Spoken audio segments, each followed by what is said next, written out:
You're listening to the Armchair GM Sports Network.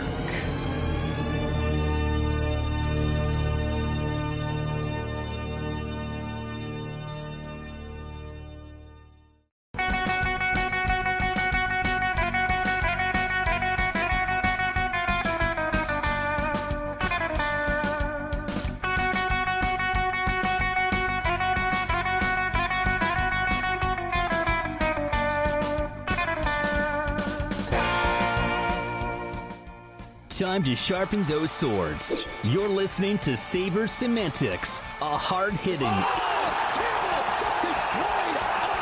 interview and discussion show featuring players, alumni, media, and all others who cover the NHL's Buffalo Sabres.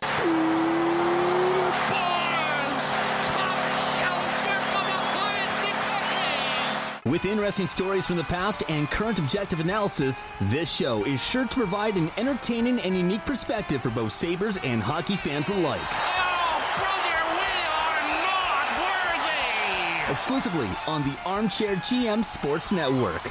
And welcome into another episode of Sabres Semantics right here on the Armchair GM Sports Network. Thank you to everybody that's tuned in on the video version on YouTube. Make sure to hit like, hit subscribe, smash that bell. And thank you to our loyal on-demand audio podcast platform listeners on your favorite on-demand audio platform, Spotify, Apple Podcast, Amazon Music, wherever you get your podcast from. We appreciate your support as always. You can give us a follow on X at Sabres Semantics, as well as on Facebook, Instagram, and TikTok by searching the Armchair GM Sports Network for all of our short reels and content.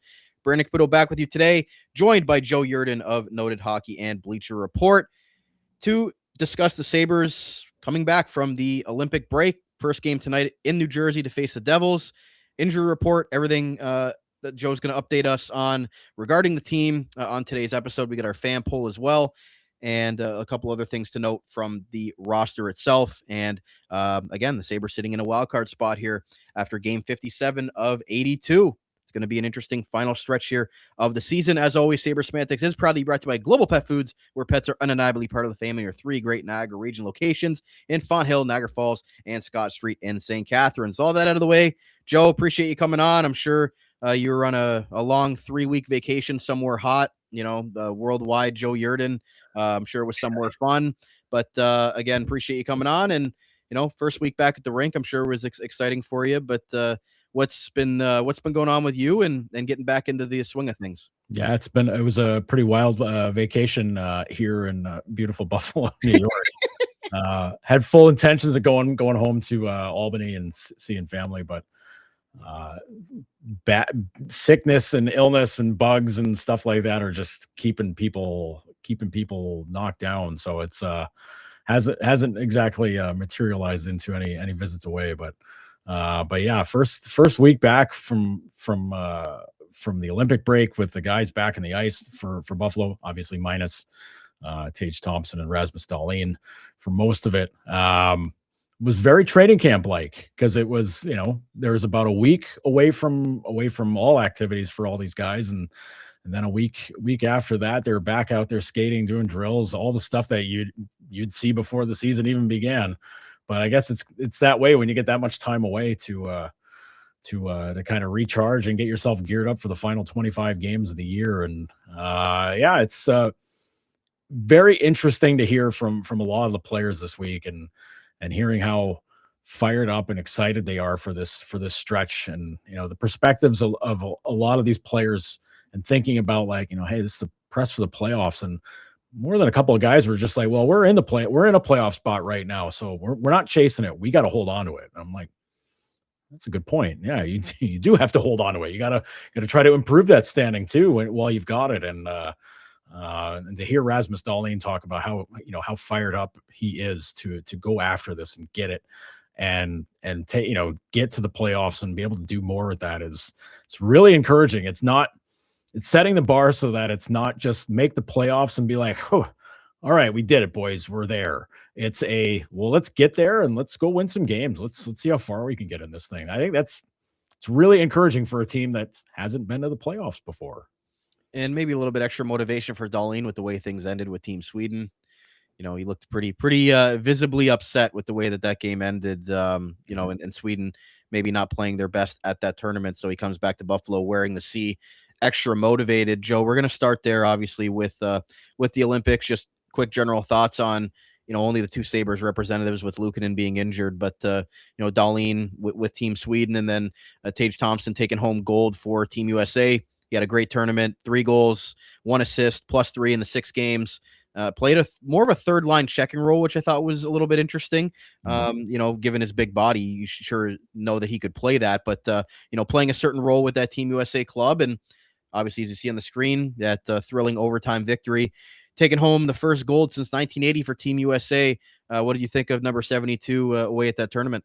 I thought he played really well, and obviously his role in the power play was vital to them, because he was very important, scoring goals there. I mean, he had one incredible goal there early on in the tournament with a backhand, finding a slot somewhere, over the goalie's shoulder to get a goal. And I thought the way he played throughout the tournament was really good. And that line with him, with Dylan Larkin, the first couple of games, it was Kyle Connor on their wing, and then it changed to Jack Hughes. And I think that's when everything in that tournament really changed, because the U.S. had 2 lines that were really playing very well.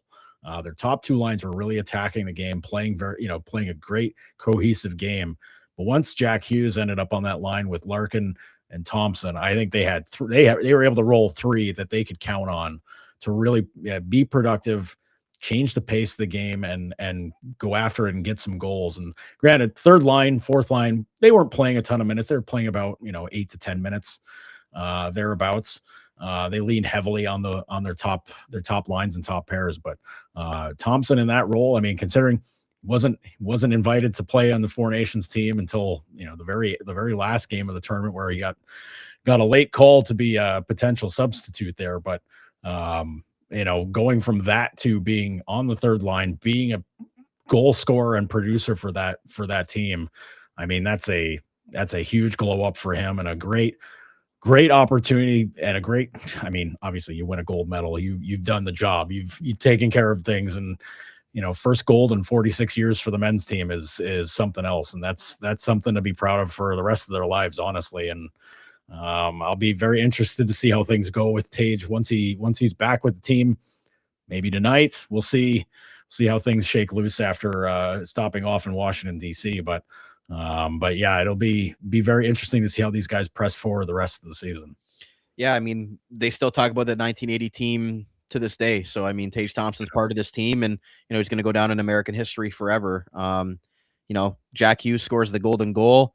His rookie card, I looked it up because I have one, went up from $57 to $99 in a day in average. So maybe everybody on that team will get the bump with their rookie cards, but that's a discussion for another day. But definitely a massive moment for Tage Thompson, a proud American, and taking home that gold medal. I'm sure it doesn't get any better for him on the international level. Obviously, now wants to come back to Buffalo and have success with his club team. But any thoughts on the way Dahlin played in the tournament? I know, maybe he didn't get some of those top end minutes you were expecting in that final game that they lost. But how did you think that he looked out there? I thought Dahlin was awesome the whole tournament. I thought he was the guy on the blue line that was in control for them. I thought he was the guy that was really attacking the game extremely well from the blue line for the Swedes. And yeah, they didn't get off to the start that they wanted to, but they ended up in a very difficult group with Finland and Slovakia, and not with Italy. Italy handed everybody else a win, at least in the prelims, but with the other 2 teams in there, that ended up being the group of death for the Olympics, because they all ended up not taking a chunk out of each other. And if the Swedes don't give up a late goal to the Slovaks in their final game, they win that game 5-2 instead of 5-3. The Swedes have a free pass to the quarters instead of Finland and Slovakia going on. But goal differential is a weird, wild thing in the Olympics, man. Like, every goal counts. But for Dahlin, I thought he was spectacular. And, a lot was made of how he didn't see the ice in overtime against the U.S. in the quarterfinals, and the shock from fans being like, what are you doing? How is Erik Karlsson the guy out there every time? How does Dahlin not see the ice when he was so good for them throughout the tournament? All I got to do is remind everybody about the pecking order that the Swedes had in the Four Nations tournament last year, where Dahlin didn't see the ice at all. Swedes had like 2 overtime games. Dahlin never got on the ice once in either of those games. And it's just what Sam Hallam does. He's got a very tight handful of guys that he wants to use in overtime, and Dahlin was just not part of that group. And for me, that's just not seeing the forest for the trees, honestly, because when you got a guy playing as well as Dahlin is, I want him out there every other shift in overtime, not sitting on the bench looking over his shoulder saying like, hey man, let's go. Like, my turn. When are we doing this? And just never once getting the call. Like, that's craziness to me. But that's not to take away from how Dahlin played. He was exceptional. I think 3 or 4 other defensemen on the Swedes got a shift in overtime before Dahlin did. It's crazy. It's crazy because he's a top 10 defenseman in the NHL right now, and he's not seeing the ice for the Swedes. I mean, it was Carlson, Forsling, Hedman was banged up, but I mean, Hedman would be the first guy that would get the call there. But I mean, gee whiz, I don't know. But like, Hallam was guilty of doing this at Four Nations, and then it happens again at the Olympics. And oh boy, if that happens again in 4 years or 2 years when the World Cup of Hockey comes back around, man, oh man, I don't know. They just need to watch more Buffalo games, I guess. Obviously, it's been out of the loop. Not like they've never had Swedes in Buffalo. I mean, geez, they should know everything about it. I know he took that hard fall as well, and maybe they can use that as an excuse for precautionary reasons, but you know, he didn't fall on his head per se. No, and Dahlin said he was okay from that. Like, you know, he kind of couched it and said, yeah, hard battle with Brady, and you know, that's what happens. He's like, we scored on the play, so no big deal to me. But like, you know, it certainly looked a lot worse watching the replays of that. Maybe slew foot, maybe not slew foot, and then he falls straight back on his back, and then you're wondering if he hit his head on the ice, and apparently not, because he looked all sorts of geared up at practice the other day. So I'm not, of anybody post Olympics to be worried about. Rasmus Dahlin is not on that list at all, because he looks fired up. He looks raring to go, and I think we're going to see him take another big step here. The final few games, the final 25 games this season, I think he's going to be incredible. Yeah, we'll have to wait and see. And he's going to be, again, extra motivated with the way things ended there for Team Sweden. We're going to move on to our injury report today, brought to you by the Niagara Denture Clinic, creating natural smiles in the Niagara region for over 25 years. Joe got it up on the YouTube screen there, but for those listening in audio, give us a rundown on what we're expecting here. Zach Benson, Ukko-Pekka Luukkonen, Jordan Greenway, Josh Norris, Josh Dunn, Connor Timmins, Yuri Kulich, and Justin Danforth also out of the lineup. A couple of those guys on the bottom, they're still ways away. But what can you tell us about the guys that most likely might have a chance of playing tonight or later in the week? It's kind of crazy to see this list and know that they're in a playoff spot, honestly, with this many names on it. Zach Benson, it doesn't look like we're going to see him at all here through the weekend. They're still evaluating him because he was out with an upper body injury before the break, obviously. Missed the last couple of games there. Lindy Ruff said he's dealing with another upper body issue that they're trying to get some clarity on and get that figured out, which is mysterious and not the most clear thing for us to try to get an understanding of what it is, what happened, where it happened, what happened, like what the heck's going on there. So he doesn't seem overly concerned, but the fact that he didn't skate, he didn't practice at all, like he's just out, doesn't seem great right now, but we'll see. Things can change quickly, and if that evaluation comes through and he's fine and it's just a matter of getting him back on the ice, then so be it. That'll be great. Ukko-Pekka Luukkonen was back. He was back at practice, and he was full go with everything. Really hard to hear from him about missing out on the Olympics because of the lower body issue. So he called it devastating, which, I mean, geez, it's hard to not feel for the guy, given that, granted, playing for Finland, you're not going to see the goal. You're not going to see the net at all, probably, given that UC Saros is the man there, and he played great through the tournament. But it's the matter of being able to go be part of it and be a part of the team there. That was really tough to hear. And knowing him the way that I do from covering the team for as long as I have now, I know how much that meant to him to be part of that, and to be part of the Olympic team and to get named was just such a huge thing for him. And it's gut wrenching, absolute gut wrenching there, but he's healthy and he's back. So him and Alex Lyon should be back full charge of the net, and we'll probably see them. We're definitely going to see both of them at some point this weekend with 3 and 4. Jordan Greenway, didn't see him at practice. Whatever's going on with his core issue, because this all stems from hernia surgery from last season, and they've been trying to work through it. Still working through it. Obviously, maybe maybe there's another surgery in his future. We'll see. We'll find out. But wasn't on the ice, wasn't practicing any of that. So TBD on him. Josh Norris, full go. He's back. He's ready to go. We'll probably see him against New Jersey, I would imagine. He'll be ready to go. So that's a great thing to see. He's such a difference maker for this team when he's in the lineup, because his speed, his tenacity, his ability to kill penalties and be part of the power play. He's a full 200-foot guy, and means a lot to how well this team goes down the stretch here. Obviously, you want him to stay healthy, but I know, the shoulder thing is got to follow him through his whole life, and how much time he missed in Ottawa because of that. The stuff he's dealt with this year has been freak show injury kind of stuff, it gets that kind of cheap shot from Nick Seeler in the Philly game, and that put him out until now. We'll see how things go from here, but he looked good. He's looked good in practice. He was back in practice before we went on break. So he was really close to coming back then, but I imagine we'll see him in the lineup against Jersey. Josh Dunn, another guy, fully back, fully ready to go. He's been practicing. I'd imagine we'll see him against the Florida teams. That heavy, hard-hitting style of hockey definitely plays to his strengths, and I would imagine we'll see him in one of those games.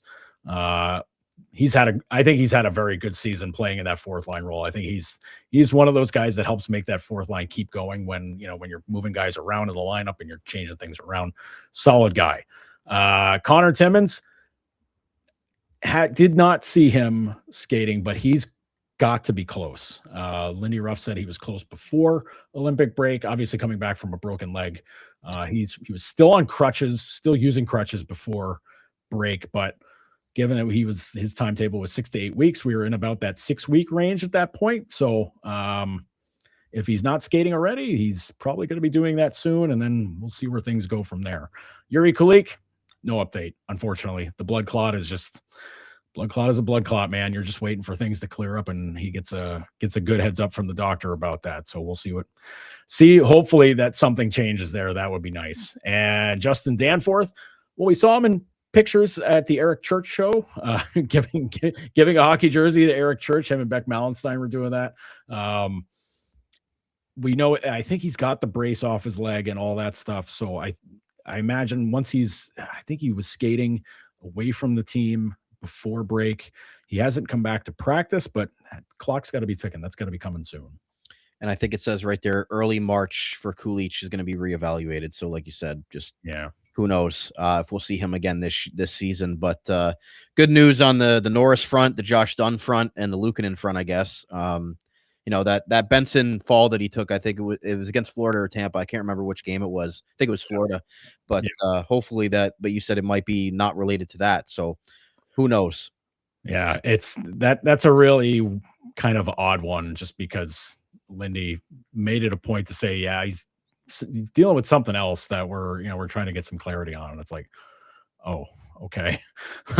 Again, it's like a thing where it's like, did this develop from the other injury? Is this something else from that? Did something happen during break? It's less than ideal, to say the least. Any thoughts on, I guess, the lines that we saw at practice, or I guess these are projected with Norris possibly coming back and Dunn in there. Thompson, again, still away with the USA Gold Parade, but we'll see if he plays tonight against New Jersey. But, what are your thoughts on sort of the way that the forward lineup looks once everybody's back there? It's mostly what we've seen before, which is good. Krebs with Thompson and Tuck worked out pretty well with Benson being out. So I think that's fine. McLeod, Zucker, and Quinn have been together, for the last few weeks. So that, again, you're not going to mess with a thing that's working. So you just leave it alone. Norris, Ostlund, and Doan. That was a line before, going back to before when before Norris was KO'd with his latest injury there, which we assume is like some kind of rib cage thing, whatever. But that group is interesting because Norris is a shooter, obviously. I mean, he's a guy who likes to shoot, likes to get the puck on the net. Doan loves to crash in the net, loves to get in, get to the dirty place and do all that. And Ostlund's the creator. Ostlund's the creative guy. Very good at passing, also very good defensively too. So that's like a classic sort of like EA video game chemistry line right there, where everybody does something that helps everybody else out. And I think that's a good thing to get them back together, reunited, let them get back to business and playing how they did. And a line of, it's a very different kind of fourth line, but Dunn, Kozak, and Melanstein, these are all guys that are wired the same way. Like they forecheck like crazy. They have relentless energy. They're just going to attack full ice, just get on top of the other team and frustrate the garbage out of them, to be quite honest. And Kozak excels at that. Dunn is great at throwing the body, and so is Melanstein. But Melanstein is deceptively fast with how he plays. And I mean, the fourth line is, people will knock on fourth lines, around the league, but the Buffalo fourth line for like the last 10 years has almost always been like one of their best lines. And this line is the same way. And I think even with this kind of makeup, I think it's still a line that works out really well. And then the other last piece of roster news we had was that Anton Wahlberg has been called up from Rochester, and Konsta down there in Rochester. What can you tell us there? And what are you expecting to see from Wahlberg? Who knows how long this stay is going to be for him? Yeah, this is an interesting one for me, because I would have thought Hellenius would be the first guy right back up if they needed somebody. But Wahlberg's had some really solid play of late in Rochester. I think he's got he's been able to put up some points the last few games down there. He's been back at playing center with the Amerks, which is his natural position. Like he's always been a center, and he thrives personally playing center. Like his confidence is so much higher playing up the middle, and his game plays a lot smoother at center. So it makes me wonder if maybe they're concerned that maybe Thompson won't be ready. Maybe I don't know. This is reading a lot into it, but this gives them an extra forward in case somebody maybe can't go or something else happens. It's kind of weird to do that on a road trip, to bring yet another extra forward. But maybe there's some worry there that maybe if Thompson can't whatever's going on with that, maybe he won't be ready to go right away in Jersey. But Wahlberg, I mean, he's a big guy. He's 6'4", 200 pounds. Very creative, much more of an offensive style player. But he's a guy who rides the confidence like roller coaster. When he's going and things are going well, boy, he's dangerous. He's really good. He gets in on the puck, creates a lot of chances. But if things are off for him, it can be tough. It can be, and I say that with care and with love for him, because I think he can be a really good player. But if he's off of his game, he can kind of disappear in some of those games. So that's something to really keep an eye on if he plays. And Lindy will know it right away. And Lindy will not hesitate to change things up if he has to do it. But if you're getting Wahlberg at his best, he's a guy who can really make some stuff happen. I'm excited to see him if he does get in the lineup, if he does play. I'm really excited to see how he does. 6 goals, 25 points in 47 games with Rochester, a +12 rating for their 2023 second round pick, 39th overall. He's 20 years old, going to turn 21 in July. So yeah, he's an intriguing player, because you expect, maybe he turns into more of a bottom six type of player. But again, we've seen a lot of players come up from Rochester and have some quick early success. So maybe Wahlberg can have that early bump again. We'll see. But interesting that Hellenius was not the one called back up after he was sent down, when the Olympic break started. But, do you take anything else from that other than maybe just they're looking for a certain type of player if Tage is going to be out? You mentioned center. Or what do you think of there if Hellenius is not called back up right away?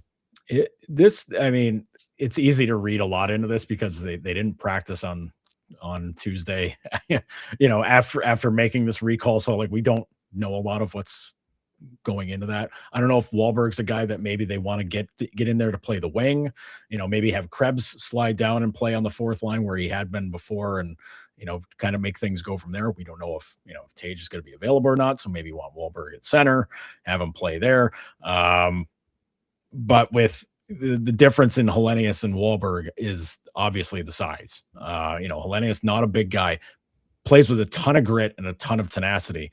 Wahlberg, not wired that same way, but big body, big player. That makes me wonder if maybe they want to get him in that sort of Tage-ish sort of kind of role, or give them somebody else to kind of roll with on a line where like he can make things go a little bit better offensively. But there's obviously some concern there about concern among the fans. I don't know if there's any concern among the front office about this, but people know that I think the next game Hellenius plays would burn the first year of his ELC. I know people are worried about that for some reason. I don't know why, but I get why, but also it's not like he's going to demand a $12 million a year contract out of his ELC. Let's be real here. But that could be some kind of like business machinations going on with the front office, but I don't imagine that will allow them to.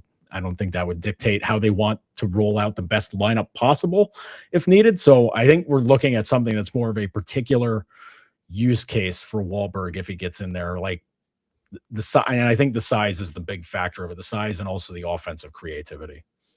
So there's the update from the rink from Joe Yerdon. As always, great stuff there, giving us an update on the roster, the injury report, and everything like that. We're going to take a quick commercial break. We're going to come back. We're going to get to our fan poll. We're going to discuss the team's outlook here as they resume play post-Olympic break. Trade deadlines coming up. Maybe we'll quickly discuss that as well. But stay right here. We're right back on Sabres Semantics. Pets bring immense joy to our homes, becoming an integral part of our families. But this living, loving experience often requires a little extra care and attention. That's where Global Pet Foods comes in, with owners and staff ready to support you every step of the way. Check out one of their locations today: 3643 Portage Road in Niagara Falls, 160 Highway 20 in Font Hill, or 400 Scott Street in St. Catharines. Global Pet Foods, where pets are undeniably part of the family. Proud show sponsor of the Dog Pound Podcast, the official podcast of the Niagara Ice Dogs. Are you currently looking for work in the Niagara region? If so, you owe it to yourself to check out the services provided by the Niagara Employment Help Center, located at 6100 Thorold Stone Road in Niagara Falls. Their many free services include a fully staffed resource area open to the public, resume and cover letter writing, local labor market information, job search strategies, assistance with clarifying employment, training and career goals, employment counseling and job search support, and Better Jobs Ontario information and registration assistance. Check out their website at ehc.on.ca or call 905-358-0021 for more information. The Niagara Employment Help Center, helping people find work since 1983. This Employment Ontario program is funded by the Government of Ontario. Wild Bill's Auto Repair is your local center for auto maintenance and repair in the Niagara region. Since 2012, Wild Bill's Auto Repair and Body Shop has been helping customers stay safe and confident on the road, knowing their vehicles in top running condition through their services. Located at 7868 Oakwood Drive in Niagara Falls, the garage started as a tribute to the owner's father, William Robert Hunter, who passed away, continuing the same community spirit and high level of service which customers came to expect from him back at Hunter's Auto Repair. Their multi-award-winning auto shop has earned the trust of the Niagara community with its fair treatment of all customers, who can feel confident they'll get the trustworthy advice and repairs during their visit. Their experienced crew loves meeting new people and looks forward to forming a lasting partnership for the care of your cars. To find out more or to book a service, contact them today, 905-358-7868 or wildbillsauto.ca. Wild Bill's Auto Repair, helping customers stay safe and confident on the road since 2012.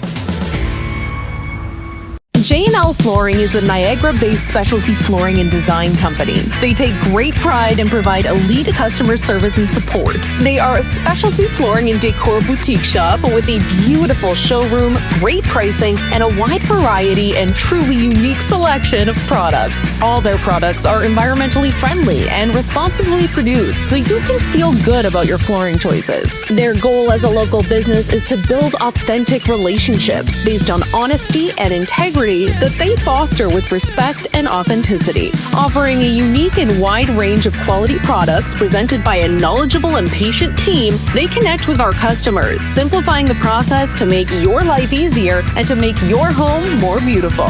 Visit them at 4424 Montrose Road in Niagara Falls or find out more at jnlflooring.com. If you think you can get a better deal anywhere else, you don't know Jack at J&L Flooring. You're listening to the Armchair GM Sports Network.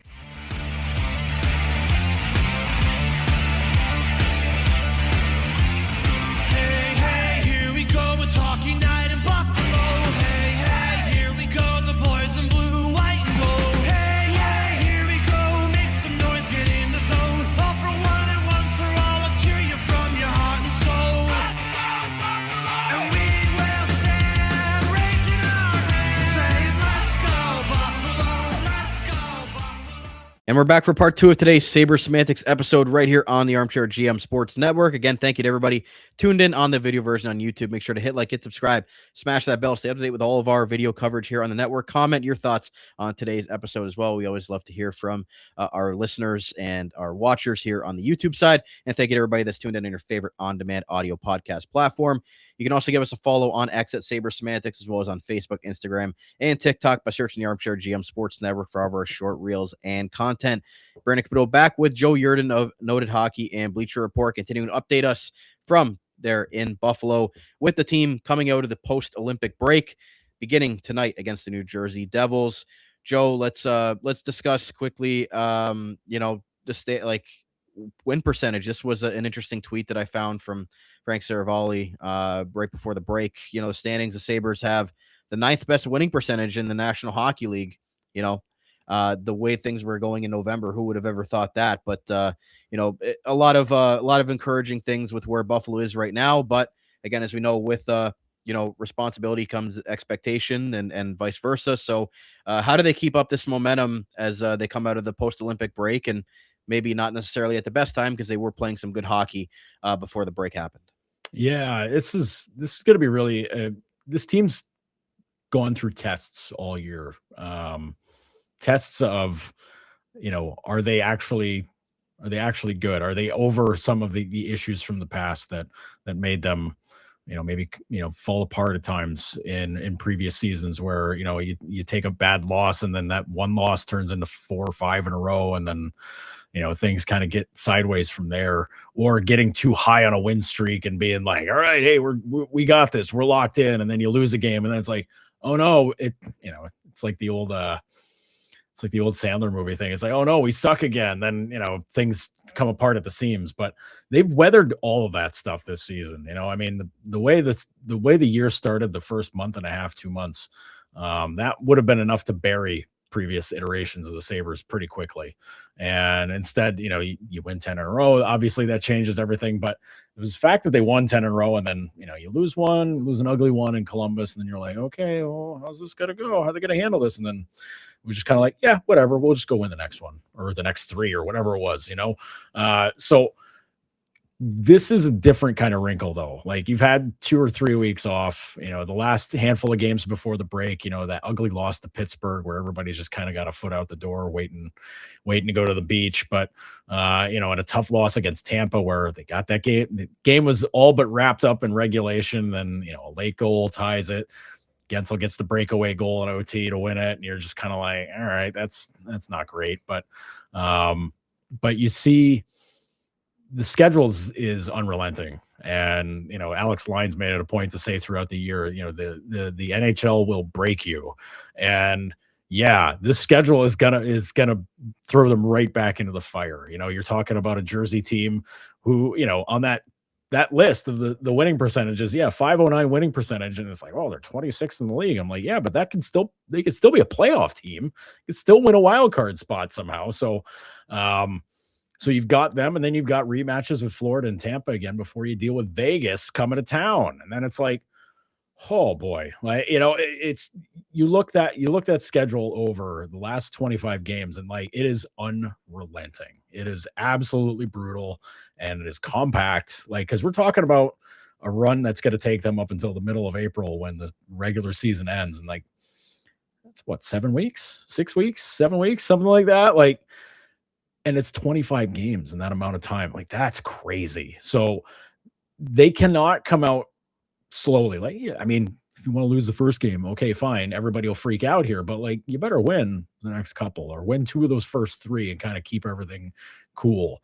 But you cannot start cold, because if you start off cold, then the avalanche of people are just going to be like, oh boy, here we go. Same old Sabres. That's that. They're done.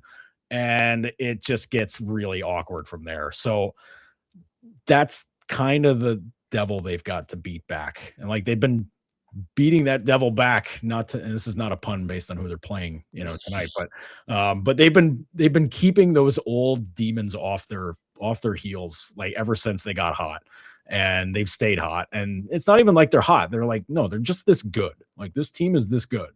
So, but the East is wicked. The East is absolutely nasty. And you cannot have sustained losing streaks and expect to stay in the race and stay in your spot in the playoffs, because nobody's getting cold. Nobody gets cold in the East. Nobody at all. So this is going to be really tough. This is going to be really tough for them. And I look at Columbus; they've won 7 in a row, and they're only 5 points back of Buffalo now for that wild card spot. Buffalo's in the first wild card spot. Boston's 1 point back in the second wild card spot. Technically, win percentage wise, they're right there with Detroit as well. But at this point, they're first in the wild card and only 5 points up on Columbus and Washington at this point. So we know the trade deadline's coming up as well. So who knows what happens there? What teams buy? What teams might go the other way? But from Buffalo's perspective, they can't lose too many games here in the first week or two and come back, slowly off of their vacation, because then they could find themselves behind the 8 ball and be underneath that wild card spot. Yeah, and that's kind of what puts a lot of pressure on. Well, I mean, it puts a lot of pressure on Tage Thompson to make sure he gets back ASAP, because they're not in a spot where they can be comfortable and be like, Tage can have a night off. That's fine. Like, no, man, you got to get back. Like, you got to get back, because like, you got to be winning right out of the gate as soon as this starts, because, and I think I can't back this up, but I think anecdotally I've heard that this Sabres schedule here in the second half is absolutely wicked as far as strength of schedule compared to some of the other teams in the East and the NHL. They've got one of the harder schedules here. And I know they've got to deal with some West Coast teams. Like they've got Vegas coming here next week, but then they go to Vegas. Like they still have a West Coast trip to deal with.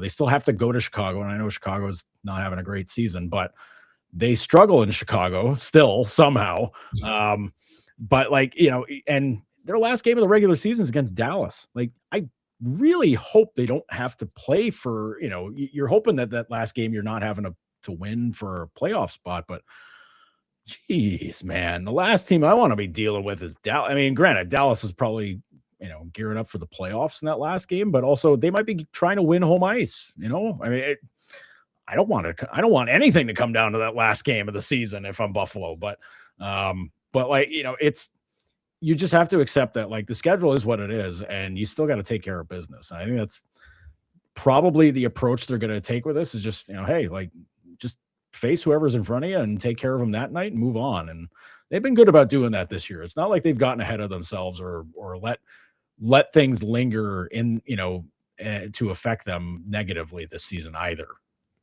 And I guess the elephant in the room here is Alex Tuch, right? Because we know the deadline's coming up here in early March, and I'm in the camp of keep him as your rental and see what happens in the summertime.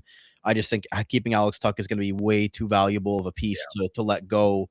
Making a deadline a trade where you're bringing in futures, which the Sabres have enough futures. I don't think there's a scenario where you could get the same type of players Alex took back. I know some of those St. Louis guys are out there as well, but I'm in the camp that Alex Tuch's a Sabre until the end of the season, and then they'll try to figure it out from there. But obviously he's, he wants to be part of the solution. He's a Sabres fan. I think that obviously plays into it as well to try to help this team, get over that hump and break the drought. So I guess as we approach the deadline, what are you expecting Buffalo to just kind of stay put, make a small move here or there as a buyer? Like what's your, I guess, thoughts on February 25th on what their outlook might be here?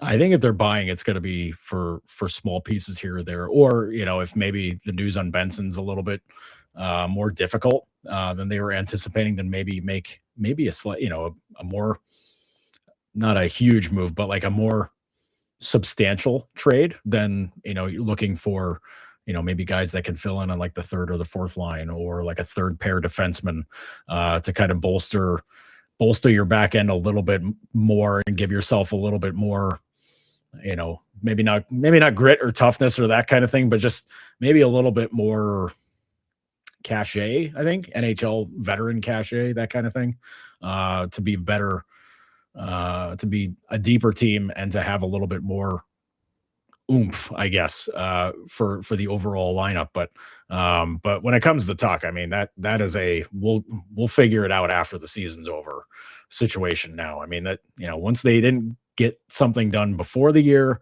and I know there's been probably talks back and forth, probably nothing overly heated between the agent and now Jarmo Kekalainen, but that is not a guy you trade. If you want to plant a bomb underneath your playoff locker room, that's a good way to do it, by trading one of the leaders in the room, because that would not play well with just about everybody in there. I would imagine that's no matter who you would get back in return, that is just not going to work for anybody. They've got a good thing going right now. That room's as tight as it's ever been before, that as long as I've been here. I mean, granted, it's a lot of lean years, but this room is very tight. These guys they've got the feel, and they play like a team that's ready for the playoffs. So I don't think you go and make a move that's drastic enough to cause tremors with the leadership group and the room itself. Like, you leave well enough alone at this point and tinker. I think that's the spot they're in right now. Unless, like I said, they get some really negative news on guys that are out that they think that maybe would be able to come back. But even still, some of the guys that they're counting on coming back at some point before the season's up, Timmins, Danforth, like guys like that, like, because I can't even throw Kulik into that conversation just because it's blood. You just don't know. If you get him back, that's a huge bonus. Boy, what a win you got there. Like, that's awesome. But for guys that are depth players like Danforth, like Timmins, like those guys, count on them coming back. But if you're convinced that those guys can be those depth guys that get you through and get you to the playoffs, great. You can sweat it out and wait that time. But you think you need somebody now? You think you need somebody that can really kind of assure things so that you don't have to keep dipping into Rochester, who's kind of fighting for their playoff lives too. Then make that kind of move to go out and add somebody like that. Otherwise, I don't think you mess with it. Knock on wood with Norris as well, that he can hopefully stay healthy this time. That's a big X factor, as it's always been, which we'll kind of talk about him in a minute here. But I'm in the camp as well. Third pair defender is probably where Jarmo Kekalainen is looking right now. As you mentioned, if Timmins is going to be a little bit longer, I think that's somewhere that they could definitely add a piece on. As you mentioned, maybe a veteran with some NHL cachet would be my guess as to where they're going at the trade deadline, and nothing too earth shattering, or even some of those hockey deals that we've seen the last few years. The middle stat for Byram deal, the deal last year, Norris for Cousins. I don't really see a deal like that coming down the pipeline for Buffalo this season, but who knows? Yeah, it's hard to see a move like those two that you mentioned, although you could argue that we didn't see those moves coming either. Granted, those were Kevin Adams trades, and that was Kevin and I think Lindy Ruff, recognizing that, okay, something's kind of got to give here with these guys. And You know, hey, full marks to Kevin Adams. He pulled the right lever on both of those because whatever was going on with Cousins here, it just wasn't working anymore. And the same can be said for Middlestat. And to get Byram and to get Josh Norris, which, I get it. Injuries have kind of waylaid a lot of any positive analysis of his game. But if Norris stays healthy and plays the way that he has this season, it comes away as a huge help for this group because that solidifies your second center spot, regardless. We're going to move on to our fan poll, and it's not going to be a long one here because it's pretty lopsided. But as always, it's brought to you by the Niagara Employment Help Center, helping people find work in the Niagara region since 1983. Check out their today job board at ehc.on.ca to find your next work opportunity today. Which Sabres player are you looking to have the forward to having the biggest impact in the return from injury after the NHL season resumes post-Olympic break? Josh Norris, Connor Timmins, Ukko-Pekka Luukkonen, or Josh Dunn?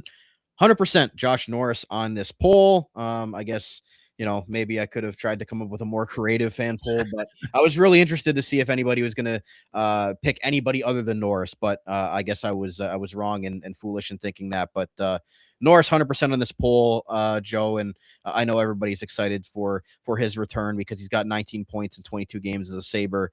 But that's also the double-edged sword is that he's only played in 22 games as a Buffalo Sabre. So, or 22 games as a Sabre, between last season and this season. So, not really surprised there, but hopeful return tonight against New Jersey. Yeah, and he's a guy who wants this so badly.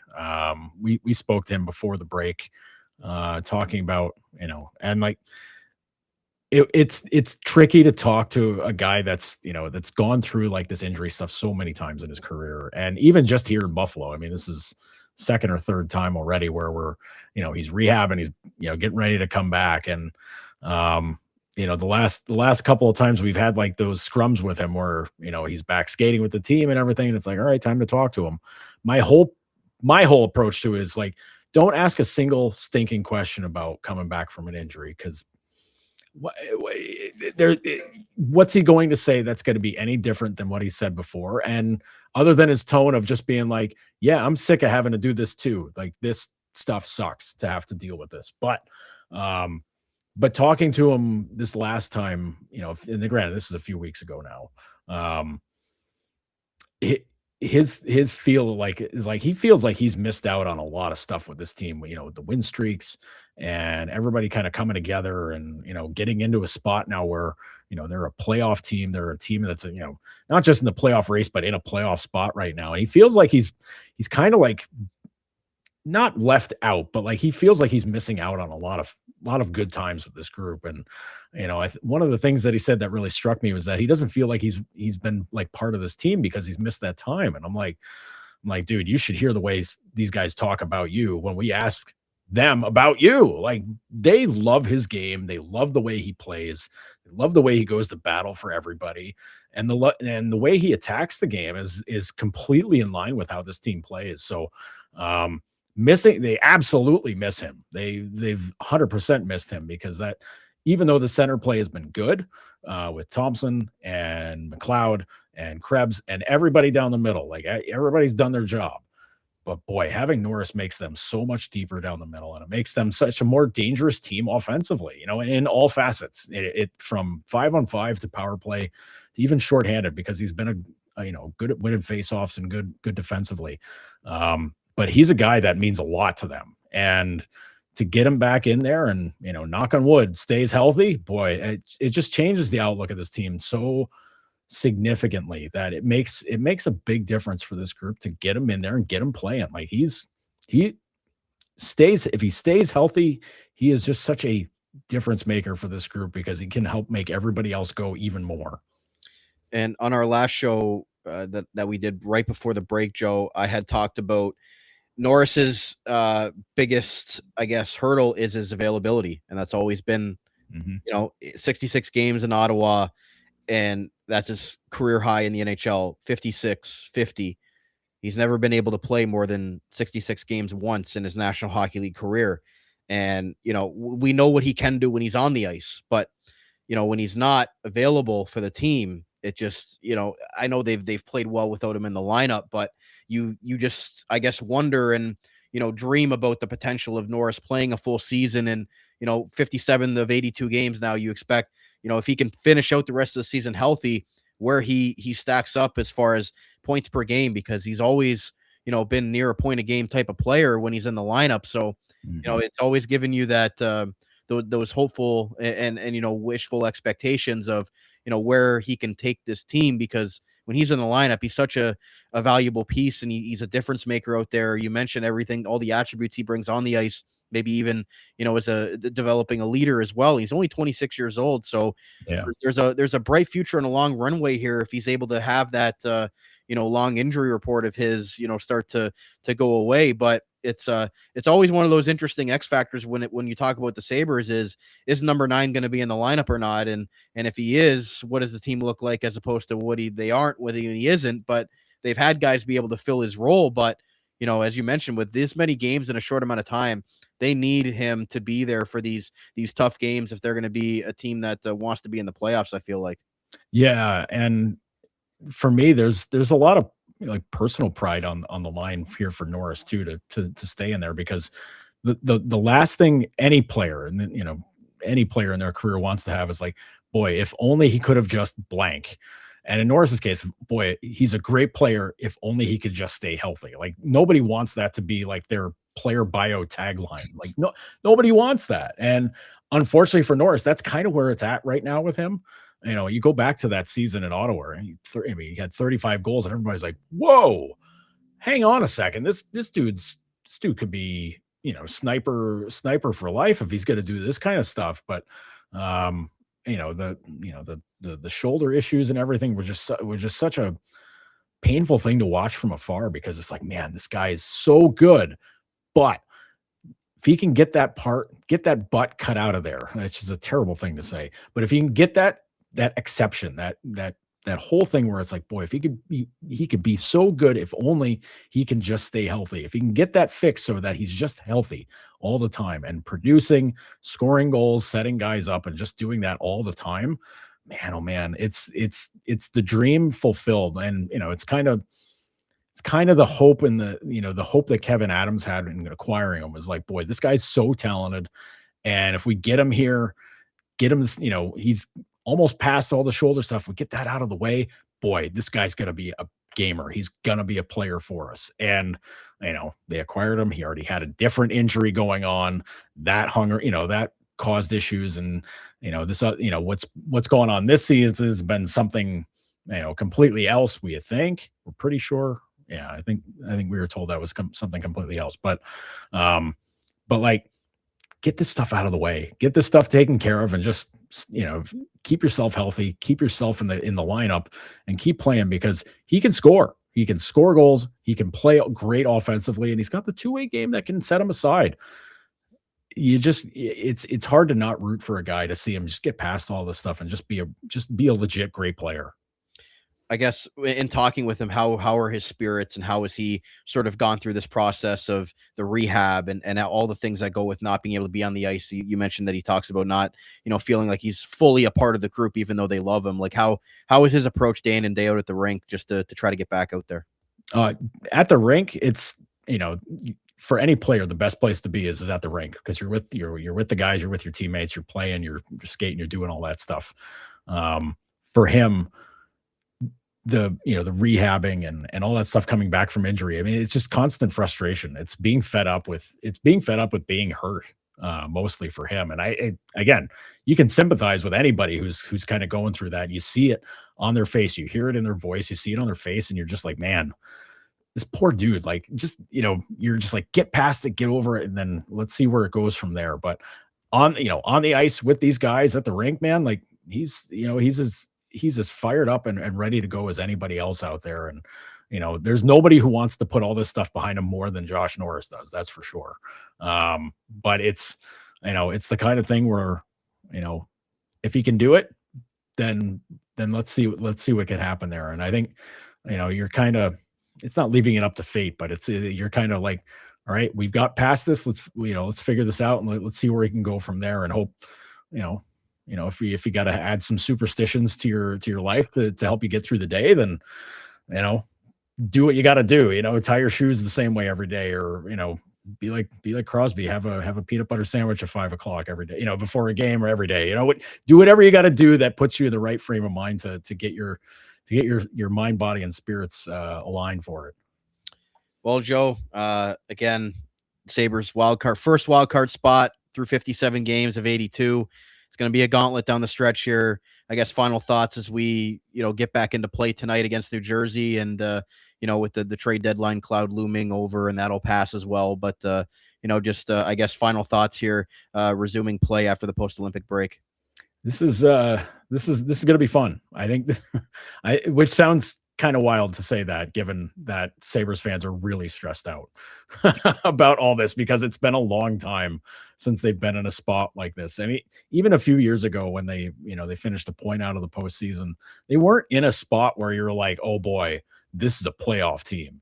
That team was so hot and cold that year that you didn't really get to have like those highs and be like, oh man, playoffs. And then, the bottom falls out. Instead, it was just like, I don't know, they win 3, they lose 5, they win 5, they lose 6, like you're just up and down the ladder all the time with that team. This team is not up and down the ladder. This team is a steady Eddie, and high on the steady part, more than they are on the low end of it. And it's exciting. It's really exciting. And it's been fun to watch the city get back into this team, and for fans to start coming back and coming to the arena and watching this team play, because the sellouts are happening again, man. The building's filling up. People are coming back, and like, this team's fun to watch. Like, if this team wasn't fun to watch, then yeah, they might come back, but they might be bored to tears. But this team is not boring in any way, and they're getting the results. And man, like, this is kind of what you gear up for. Granted, it's stressful as anything for the fans, and maybe even for some of us in the media that are just like, boy, it'd be nice to cover a playoff game one of these years. But this is going to be exciting. And if they make the playoffs after this schedule to close it out and get there, boy, they're going to have earned it. That's for sure.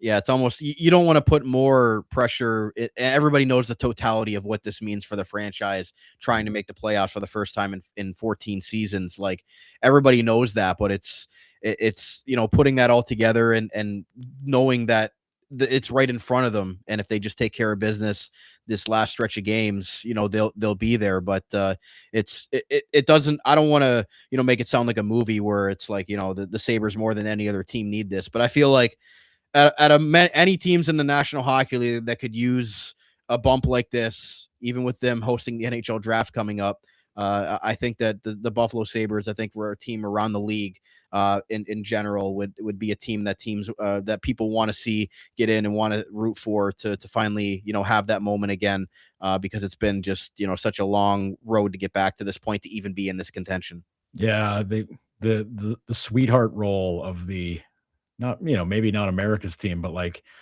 hockey fans team, like the team that like, well, I don't have a team, but I'm pulling for these guys, is right there for Buffalo. I know Detroit's got their own playoff drought going, but I think there's enough people that remember how good, how not that long ago it was that Detroit was really good, and everybody's still like, yeah, you've had a drought, but like, we're still sick of you guys. We're still like, we don't want to hear it from you fellas. Like, I know 9 years, boo-hoo. Okay. These guys over here have been awful for 14 years and have never won a Stanley Cup either, and got screwed the last time they were in a final. And they've had, the spirits have been aligned against them basically since their inception. So if they get to the playoffs, and like, regardless of who they face, people are going to be pulling for Buffalo, because they're just going to be so excited. And that first game in Buffalo, wherever, whether it's game 1 or game 3, the party in the plaza will stretch for blocks, because people are going to be so excited to have this team back in the postseason. Absolutely, Joe. Appreciate you joining us, and look forward to having you on here as we get the trade deadline and everything else. Best of luck down there at the rink. It's going to be a gauntlet, not only for the players, but for you guys in the media, and appreciate all you guys do. Yeah. Hey, I appreciate that. And our sleep habits are going to suffer for the next 6 weeks. So yeah, it'll be fun. It'll be painful. It'll be fun. It'll be all worth it in the end. Absolutely. So that's going to wrap it up for this Sabres Semantics update episode right here on the Armchair GM Sports Network. Again, thank you to everybody that tuned in on the video version on YouTube and listened on your favorite on-demand audio platform. Make sure to give us a follow on X at Sabres Semantics for our Sabres coverage. Until next time, for Joe Yerdon of Noted Hockey and Bleacher Report, my name is Brandon Caputo, and that's going to be it for another episode right here on the Armchair GM Sports Network, brought to you by Global Pet Foods, where pets are undeniably part of the family. There are 3 great Niagara region locations in Niagara Falls, Fawn Hill, and Scottsbury. We'll talk to you again very soon. You're listening to the Armchair GM Sports Network.